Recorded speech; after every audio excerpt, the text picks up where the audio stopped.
For example, in places like Bali, when I was doing surfing tours, I'd find the way that the parents would let the children swim in the local rivers and the lakes, and the babies would be left in a cloth sling in the water, just bouncing around. So even though predominantly the adults couldn't swim, the children were getting introduced to water naturally. So I found that fascinating. So I wanted to see why these children and babies were so in touch with water. So I started researching reflexes and responses and the natural diving reflexes and all these wonderful reflexes we're actually born with that are related to aquatics. Every person, doesn't matter where you are in the world, we have the same chemistry, the same body components and reflexes. So I found that fascinating. And then I just went to as many countries as I could to watch different cultures, because we are a world full of different cultures, you know, so we need to embrace that. From Coordinate Sports, it's The Drive Phase, a show about sports founders, leaders and experts and the stories behind their business journeys. Our guest this episode is Julianne James, founder and CEO of Aquababies Global. Julianne has more than 30 years of experience in baby and toddler swimming, swim fitness, and is also a consultant worldwide for swim programs, upskilling and education. She began life as a competitive swimmer, going on to travel the world, getting first-hand experience of child psychology and how other cultures introduce their children to the water. She's an established researcher and innovator in swim fitness, introducing PABA fitness and PABS workshops to consumers, swim schools and businesses. During the episode, Julianne talks to us about the early days of baby swimming franchising in the UK, as well as her current work consulting franchise operators. Enjoy the show.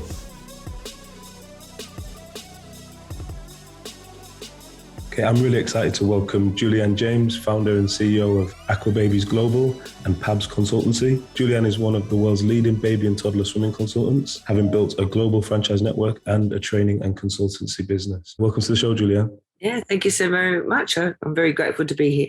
Yeah, me too. Thanks for sharing your time. And we were just talking there about all the travel you're able to do now following the lockdown in Australia. Yeah, I feel very free. All the travel started a few months ago now, but I had originally wearing masks, but now all the travel's without masks, and I'm positive about the future. So, I'm very, very lucky to be able to travel the way I do. Yeah, back in the UK at the moment, we're battling through the, I guess, jet lag and things like that. But if we're going to go back, and we normally do that with all our guests, try and give a bit of a insight, I guess, get to know you a little bit better.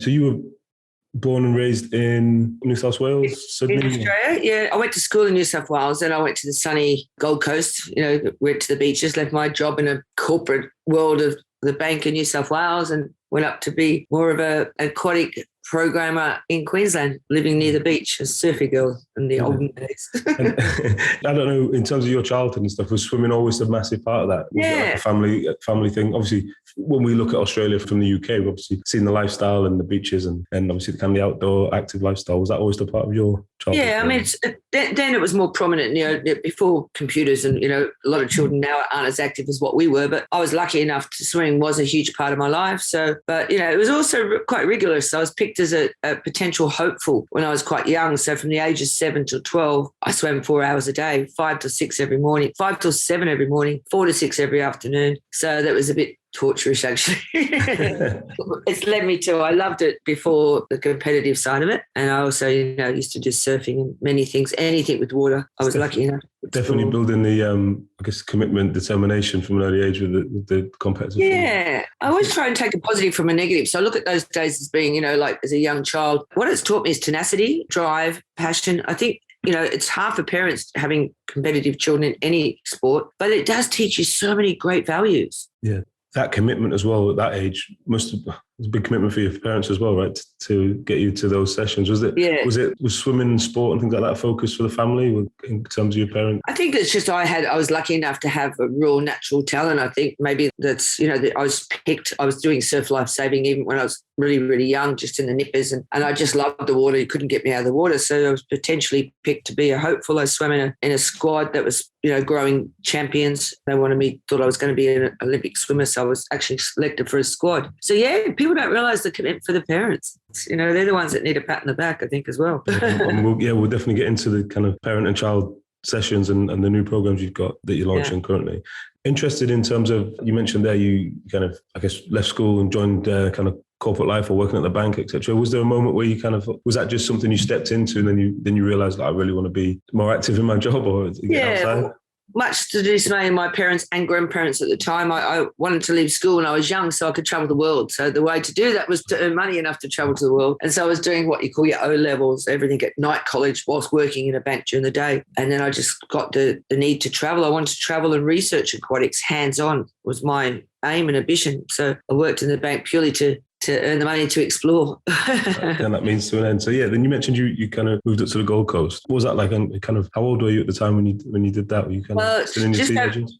Just over 19 when I went up there, actually. Right. So I worked in the bank from 16 to 19. And so, yeah, I went straight into working as a surf lifesaver and working in a water park called Wet and Wild Water Park, which is, lots of slides. And I was a first aid officer. So I had to really, make sure that I had my qualifications. I've always focused on lifesaving since I was very young. But I was also one of the first women to be accepted on a surf lifesaving club, which is a bit of a challenge, to be truthful. So, yeah, going to the Gold Coast was a challenge because in those days, the women weren't really welcome in the surf clubs, but now they are. They're a huge part of the surf clubs. Yeah, so you have to do a run, swim, run, for example, which is 200 metres in soft sand, boiling hot soft sand, 200 metres swim out to the sea, and then 200 metres again in soft, hard sand. So the first time I did that, the guy said, "Oh, sorry, love, we forgot to time it."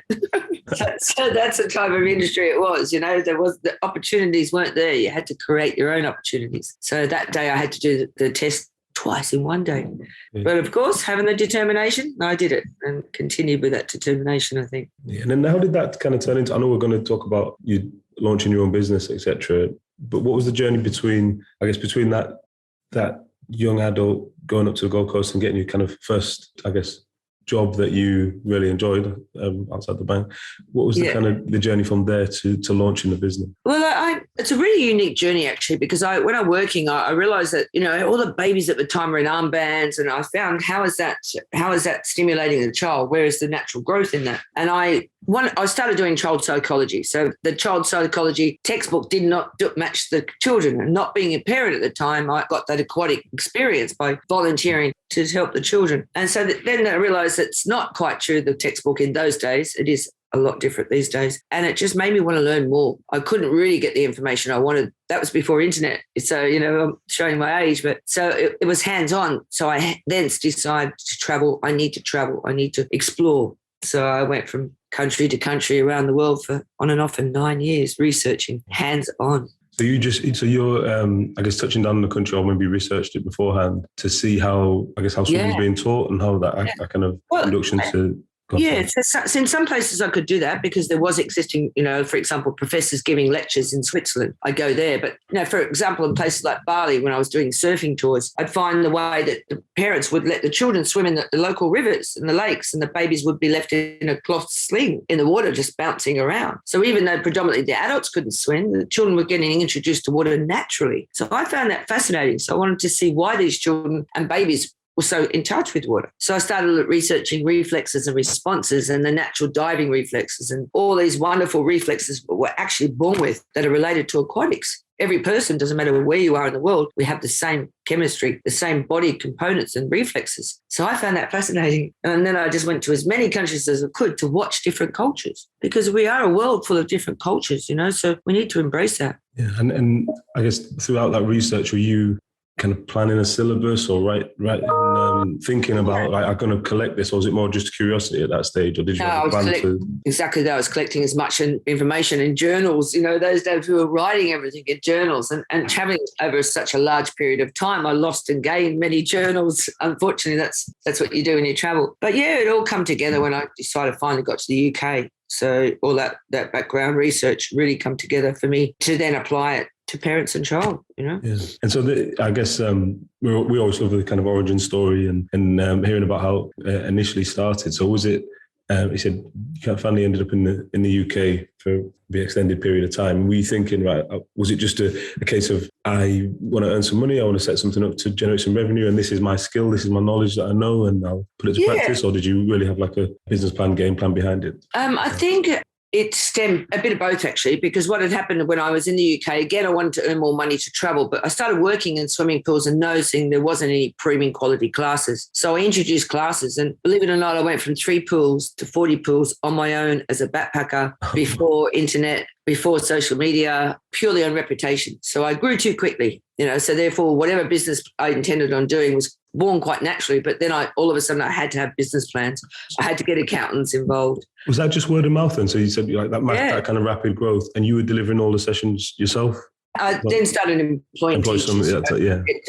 So as soon as I had embraced a new area, I would open that new area. Then I'd find a teacher to manage that area. Then I'd go to another area, because I then started becoming the face of the business, which it has its positives and its negatives. It's hard to replace that face. So I was conscious of that. And I grew a little bit too quickly, to be truthful, but I've learned lessons from that. That's a lesson for everybody. We always want to embrace opportunities, but it's really important to focus on what's going to be productive and what you can run efficiently. Expansion, growing too quick, you lose control. Yeah, what I was going to say, what were the challenges of that expansion? Was it in just terms of quality? Was it when you said staying in control? Well, yeah, I think what had happened as well, there's a lot of sharks in any business, so I was a fish not ready for the sharks. So because I grew so quickly, I had people that then jumped on board. One of my teachers become a competitor and franchised my own program. But I started franchising before that, because I had to meet the demand and I couldn't do everything myself. So I did have a major shark. So believe it or not, 3 of the leading companies, obviously whose names I won't mention, stem from my original foundations. So I didn't really protect what I had. So I'm proud of the fact that I had an impact. But what I should have done is market the fact that I had an impact, that I was the original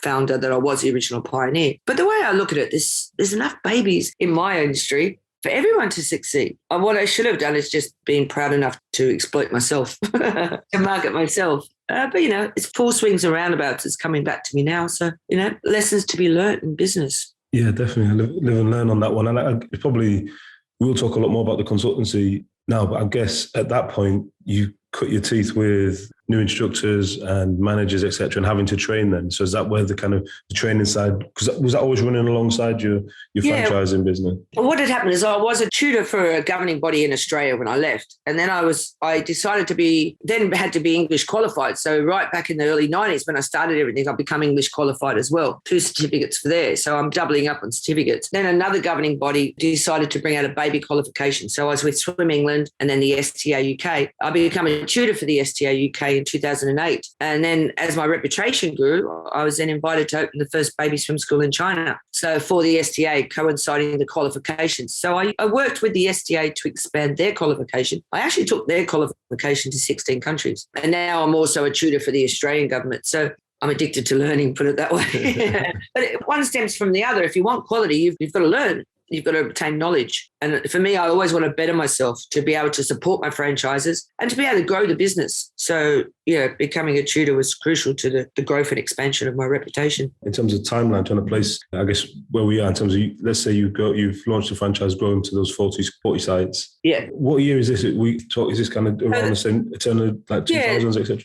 I got 89, I probably started the empire. 90, I got qualified. 91, 92, 93. Within 3 years, I went from 3 pools to 40 pools. So from 93, other baby swimming companies for my teachers started branching out. Right. So it went really quickly from 93 to 95 to 97, more and more companies opening. Then from 2000, it became really saturated really quickly, like bang overnight. My teachers opening their own franchise companies and saturating the market. So then I was in 2008, I was invited to go to open the first baby swim school in China. So as I'm running the franchising and it's getting saturated, I was getting more and more invitations to go overseas. So I just made the big decision, actually getting, early 2003, I think I'm going to travel. So I started letting go of the UK, getting companies to help me manage it, and I expanded all around the world. Just kept going, ended up in 12 countries around the world at one point. Yeah, we were just talking about that off the recording as well, in terms of that. I guess that global expansion, you were there at the kind of inception of, I'm almost like an inception of an industry in the UK. Yeah. And was that the same every time you kind of landed in a new country? Was it you're bringing that concept and it's not been done before? Yeah. Yeah, I was the first. That's one of my aims. We all have aspirations, and my aspirations is to be the first in most countries. I witnessed, I was the first in China, coinciding for structured. So structured swimming lessons for babies is considered not the right strategy now, because they're saying it should be more child-led. There's lots of things that come into my industry, but I make sure I adhere to all the upgrades and all the latest technologies. But at the time, it needed some structure because there was nothing, especially somewhere like China. They needed a bit of guidelines, a bit of, well, how do we do these concepts? But that soon become very saturated in China. But yeah, then I was the first in Taiwan and many, many, many countries. Yeah, now that's my ambition, is probably to get rid of the old and go in with the new. Not get rid of the old, change. I embrace change. Obviously, I care for what's existing, but I think, with franchising, COVID had a big impact on lots of franchising. And the way I look at it, I look forward to the future. I'm lucky I help people start their own business. If with a franchise brand, if they do decide to rebrand, I wish them all the luck because I was lucky enough to help them build that. So that's why I embrace change, and I believe now I've got new countries that don't have baby swimming. The world's a big place. I've always got opportunities arriving. I'm really interested in the China ones. When you kind of landed in China, what was the landscape like over there at the time? Obviously, there wasn't anything in terms of the Aquababies style courses, but how was that? What was the response, I guess, in terms of, because it's a totally different market, right? In terms of how it's seen with the public over there, and was it embraced initially? Or? Yeah, well, it was. I mean, culturally, it was a lot of difference. There's a lot of language barriers. So obviously, I'm working through translators. There wasn't enough warm pools. There was cold pools. So when I was first invited, was a major company they had a lot of backup, a bit of the Chinese government, but Chinese banking, and they recognised the English qualifications. So hence the reason I was invited with my skills for Aquababies and coinciding with qualifications. But they just weren't ready for it. They had these big complexes, but they embraced, the new parents embraced it. But what happens in China is a lot of the grandparents become carers, and they're the ones who, so you've got the positive and negative. The grandparents did not want the children in the pool, couldn't get in the pool or couldn't swim themselves. So when you look at cultural backgrounds, a lot of cultures think traditionally they can't swim, which is not true. Every culture in the world can swim. But, dealing with those myths to begin with is a hurdle. Yeah, so that's like kind of limiting beliefs passed down. Yeah, that's right. Yeah, definitely. Yeah. So in terms of now and looking at the other areas, so if we're going to talk about PABS consultancy, I know that's been almost running alongside and all that kind of knowledge, experience that you've gained launching programs, launching businesses, launching franchises. How does that fit in now in terms of doing on a day-to-day basis with other companies and things? Well, I teamed up I was also invited to a lot of aqua fitness conventions who realised, for example, in Florence a few years in a row, and I was recently in Portugal. There's an amazing aquatic companies. Europe is not, aqua fitness in UK, America and Australia is just starting to catch up. But it's very young. It's predominantly young in Europe. It's young, vibrant, motivating. So they were having conferences and inviting me along as well. So then I realised I could help them by consulting. They obviously got their own legacy, their own conferences, their own brand. So I started consulting for them and helping them to write programs and to help educate their teachers. Invited a lot back to China pre-COVID, but since then now I'm doing, last week I was in Switzerland for a company in Switzerland. So it works that I facilitate aqua fitness, baby swimming, lots and lots of concepts under the umbrella of PABS, which stands for Premium Aquatic Business Strategies. So existing companies that want to help to evolve, maybe they've got their own baby swimming programs, maybe they have their own aqua fitness. There's so many new innovative concepts. To evolve, we have to upskill. I think that's where a lot of people don't realize, unless you invest in upskilling, you're not going to evolve as quickly or you're not going to retain your customers. Retention is huge in any business. So to retain customers, we need to have consultants or external people that can come in and help companies to do that. Yeah, definitely in terms of, like you mentioned, how competitive it is as well in the market. If you're not innovating, you're standing still, you're getting left behind. Right? That's exactly right. And that happens anywhere in any industry. I still really believe in education, upskilling, support. I'm a positive person. During the COVID, I studied, and I did a Cert 4 in training assessment. It wasn't for me. I did a Cert 4 in leadership and management. And what that showed me was we have to give respect to all of our workers. I really believe in a workplace culture. We've got to maintain respect. A lot of industries think in and out with their employees. Doesn't matter, I'll get new employees. It shouldn't work like that. We should retain our customers, our people, our teachers and the people that work for us. They're our support network. So we're responsible for support. That's what I truly believe. And by upskilling, you're supporting them. You're supporting your business, but you're supporting your teachers as well. Or, teachers or work colleagues. It doesn't necessarily have to be teachers. Definitely. And I'm really curious about the kind of new concepts. And you mentioned the Aquafit, baby Aquafit Yeah. You've got kind of programs to different types of music and dance styles, etc. So how do they work? And I guess if there's any listeners who do have like maybe even a fledgling swimming organization or program, that how would they get involved with that? Well, yesterday I was doing a workshop actually for a major company that has 4 or 5 swimming pools. So, I do believe that we can all share. Of course, we've got to have points of difference. But I created PABA. I had a friend who had black and white twins, actually, one of my best friends. And she was finding it really hard and she got depression. And so I started researching postnatal depression. And I realized that, she had myths about cultures, different cultures that can do, from the black to the white culture. There's a lot of myths about swimming there. I'm also working with the Black Swimming Federation to prove and dispel these myths. So I wanted to create exercise programs that were inclusive for everybody, for community. And postnatal depression was one of those that really affects 1 in 8 people. And that's not anything to do with race or anything. That affects people that have had children. So creating an exercise program for parent and baby, hands-on, means that they don't have to worry about the swimming side of it. They're not conscious about learning something. They're just getting in there to have some fun, to have some enjoyment. So I researched programs, and I then was introduced to Skills Active, major governing body, who gave me a really rigorous criteria to map my qualification out. So I did that. Now it's been endorsed by EMD UK, it was endorsed by YMCA, and it's getting noticed all around the world because it's for postnatal depression, but it's also for inclusiveness. When we get in that pool, we're all equal. Every single person's equal. If you can't swim, you should be able to do an activity with your child until you get that water confidence, until your child can maybe learn to swim. And I guess it's building that connection. It's building the connection being with the baby and all. If you can't swim, we do these exercises where you can stand up. We teach you how to get confident. Come and do something with your child. A bonding process like no other. And it's all based on the correct components, because having to map it out to meet regulations, it meets the components for the teachers, but it's a fun class for the parents. I love having fun. It's got to be a part of it.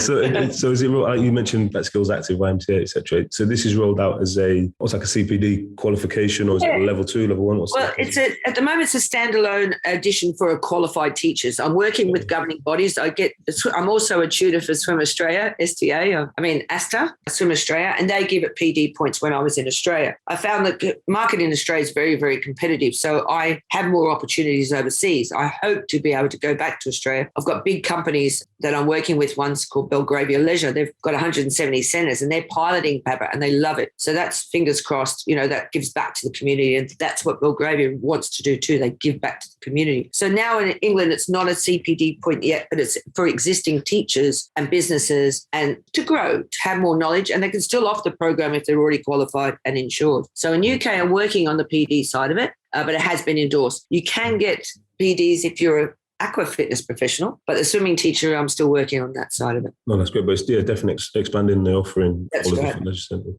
We've had a couple of guests on previously from the industry, and I guess my takeaway is that, like you said, there's a huge demand. There's always low parents, babies everywhere, but ongoing. Yeah, exactly. It continues to be. But would you say the main challenges is it kind of pools, access to pools, like the infrastructure? And I'm curious how that is. How do we compare to the rest of the world? Obviously, given you traveling around and seeing this, do we have, I guess, we feel like we have a shortage of pools or warm pools? Yeah, I think. But is that the same across the world?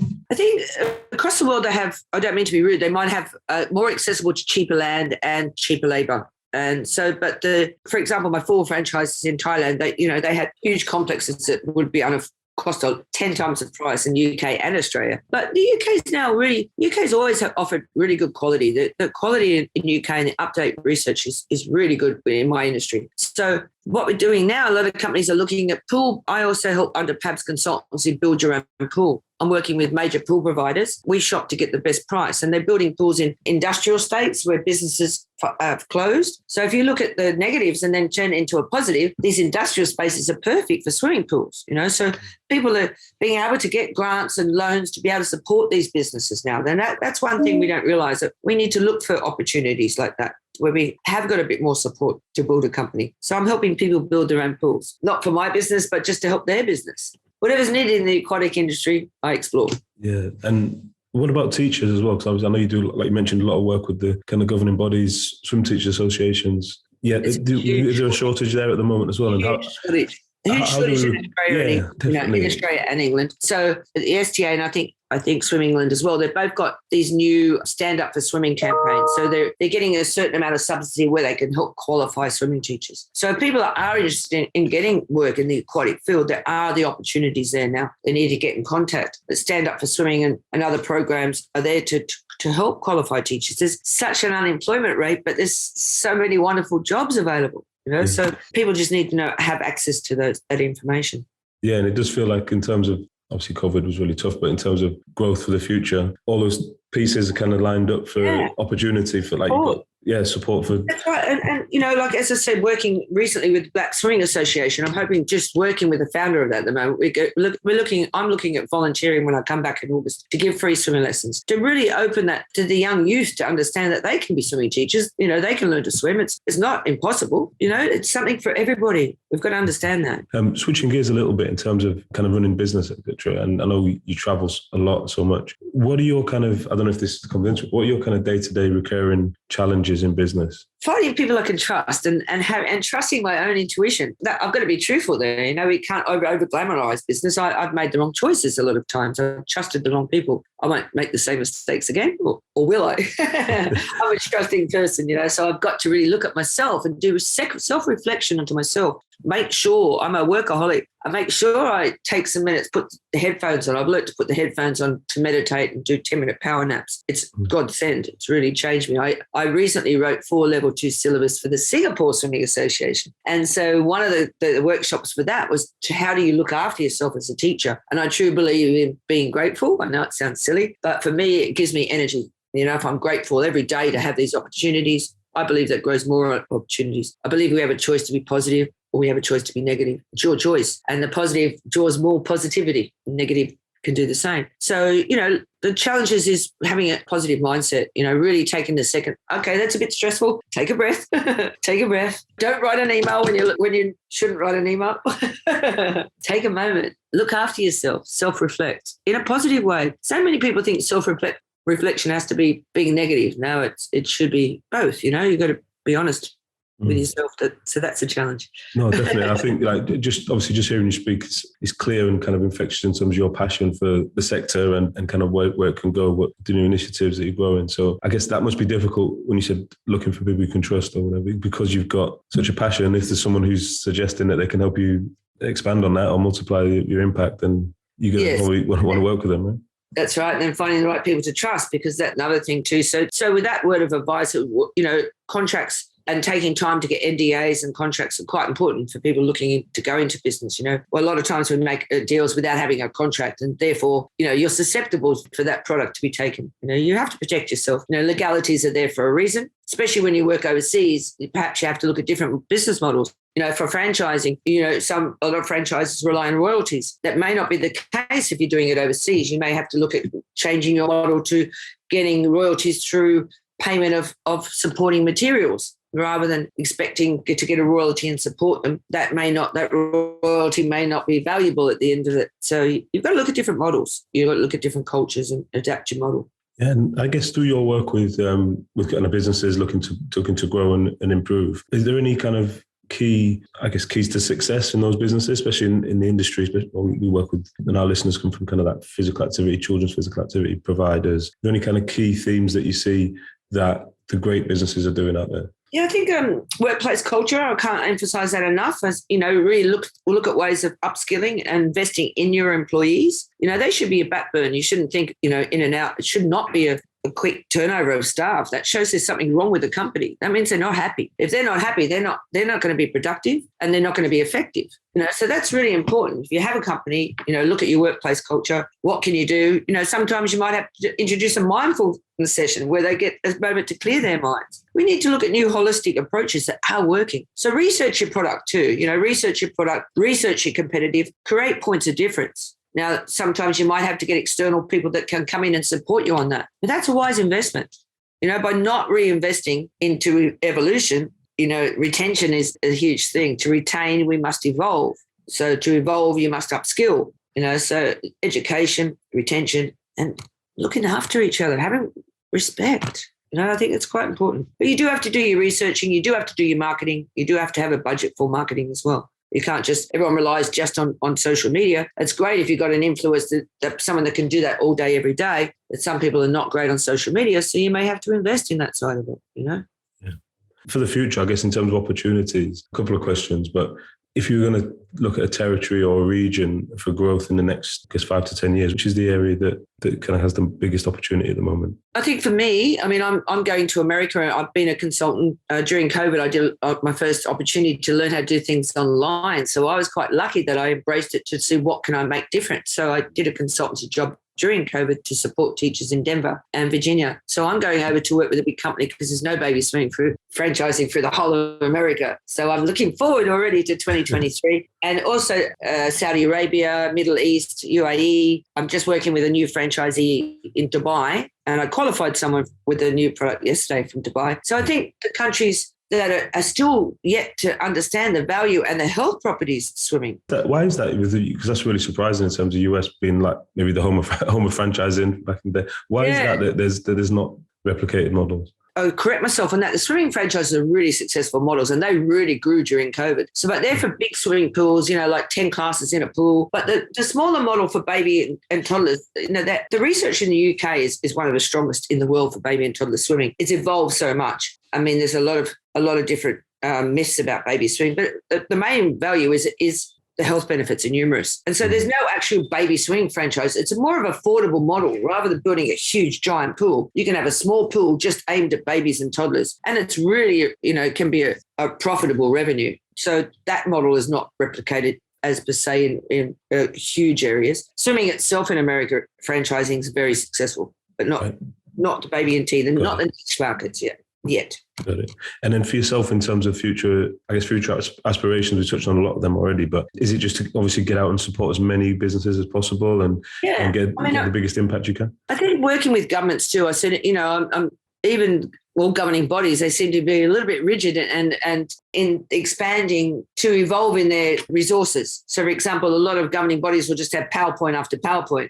For me, it should be videos and visual and, you know, upgrading the way in which we look at people. All have different learning capacities, whether it's visual, auditory, you know, kinesthetic. We need to look at how people learn and evolve our resources around that. So I'm waiting for my 4 level 2 syllabus to be launched in Singapore at the end of the year. And then I want to work with governments to help them to upskill and upgrade. It's not a huge investment in some cases, but it just means that we're delivering premium quality. I think everyone, you know, we need to look at how we can support the people under any curriculum. So that's my main aspiration.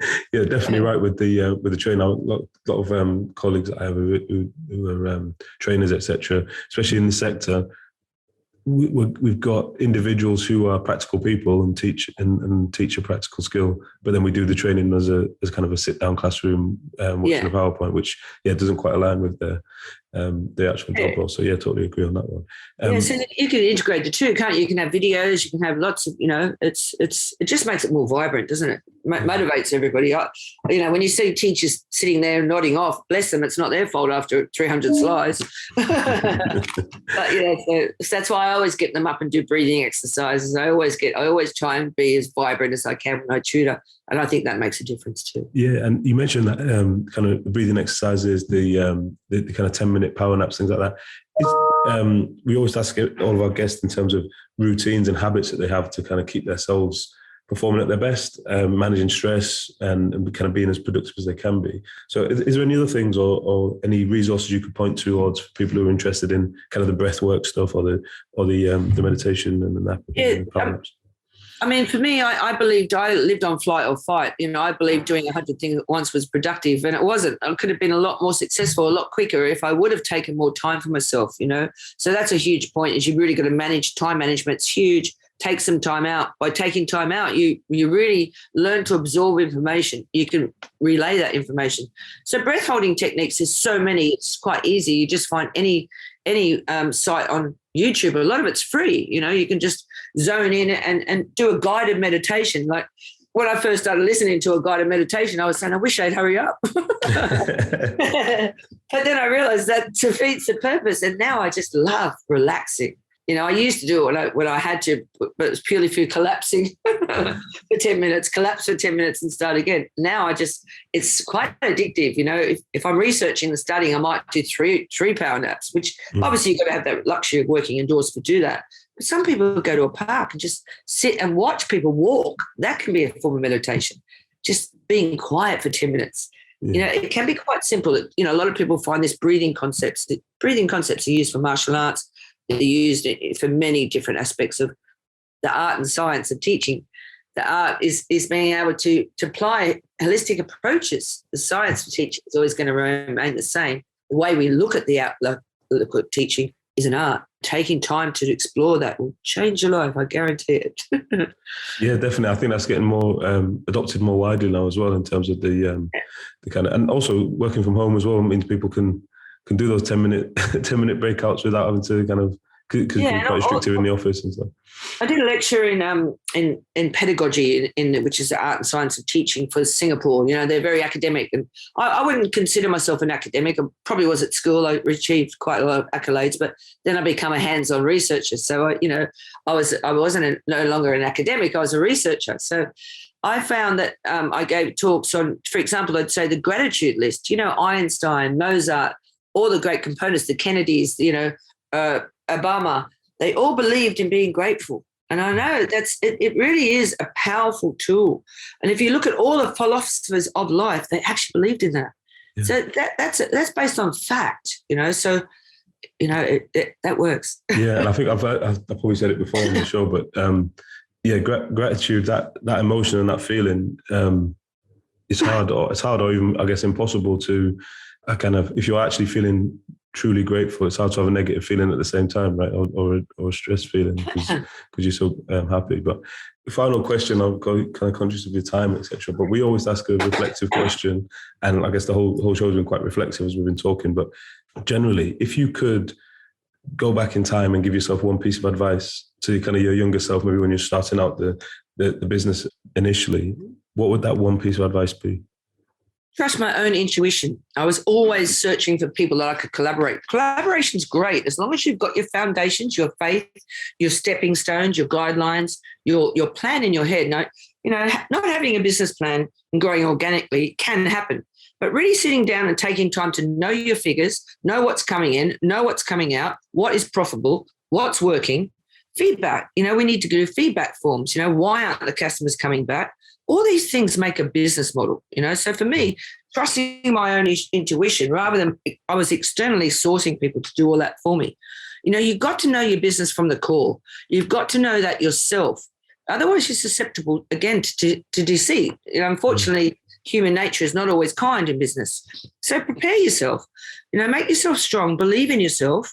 Have everything in place and focus, Doing the meditation or doing whatever you need to focus, or simply taking time out, being a workaholic is not as productive as what we imagine. You get better results. You really got to plan ahead and stay positive.